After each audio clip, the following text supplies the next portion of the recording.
আসসালামু আলাইকুম প্রিয় দর্শক, এই যে পথ শিশুগুলো দেখছেন, এই পথ শিশু কেউ বা ফুল বিক্রি করছে, কেউ বা পানি বিক্রি করছে, কেউ আবার বেলুন বিক্রি করছে এবং কেউ অন্যান্য কাজ করছে।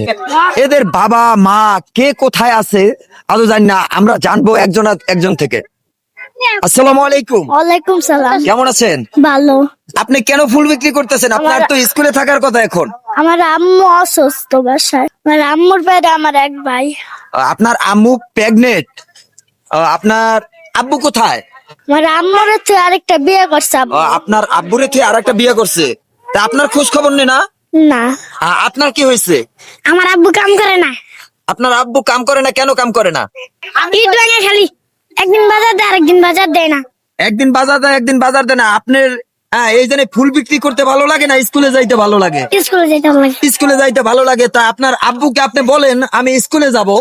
খালি মারে, স্কুলে ভর্তি করে দেয় না। হ্যাঁ, আপনারও কি স্কুলে পড়তে ভালো লাগবে জি। না ফুল বিক্রি করতে ভালো লাগে? স্কুলে পড়তে পারে। আপনার স্কুলে স্কুলে পড়তে ভালো লাগে, তাই কেন আপনি পানি বিক্রি করেন? আমার মা পানি বেচলে, হ্যাঁ, আমার মা না পানি বেচলে, আপনি কেন ফুল বিক্রি করেন? আমার মার কিডনি সমস্যা দেখতে। কি সমস্যা, সেই জন্য আপনি ফুল বিক্রি করেন। আপনার আব্বু কি করে? আমার আব্বা চাকরি করে, কি চাকরি করে? জাদু মুসা। আপনার বাসা কোথায়? আগারগা।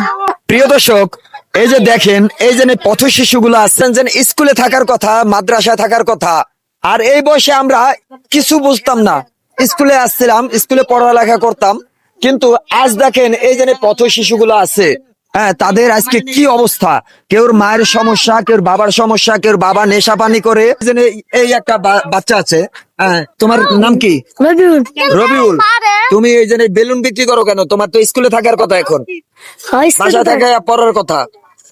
এই স্কুলে ভালো লাগে, পড়তে অনেক ভালো লাগে। তো বাপে এই একদিন বাজার করে একদিন করে না, গাঁজা খায়, মদ খায়, লাস্টে চলে থাকে। এই ঘরে পড়ছে যায় না, এই আমি বেশি ঘরে সালফাত নেই, এই ঘরে চলে। অনেক কষ্টের জীবন, অনেক কষ্টের জীবন। এই যে চাচি, আপনি বলেন, এই যে পথ শিশুগুলো আছে, হ্যাঁ, এদের টাইমে আমি কোনো স্কুলে কিছু বুঝতাম না। স্কুলে পড়ালেখার সময় না। এখন যদি এদেরকে দিয়ে যদি কাজ করাইয়া খাওয়া লাগে, যদি নাই খাওয়াইতে পারে এই বাচ্চাগুলাকে, তাহলে জন্ম কেন দিয়েছে? প্রিয় দর্শক, আমি একটা কথাই বলতে চাই, যে এই যে বাচ্চাগুলোকে দেখছেন, ঠিক আছে, দেখে গুলো আমারও মায়া লাগছে, খুবই মায়া লাগছে। যে এই যে দেখেন, এই শীতের ভিতরে আমি চলতে পারি না, কিন্তু এই যে ছোট ছোট বাচ্চারা কি করতে আছে দেখেন।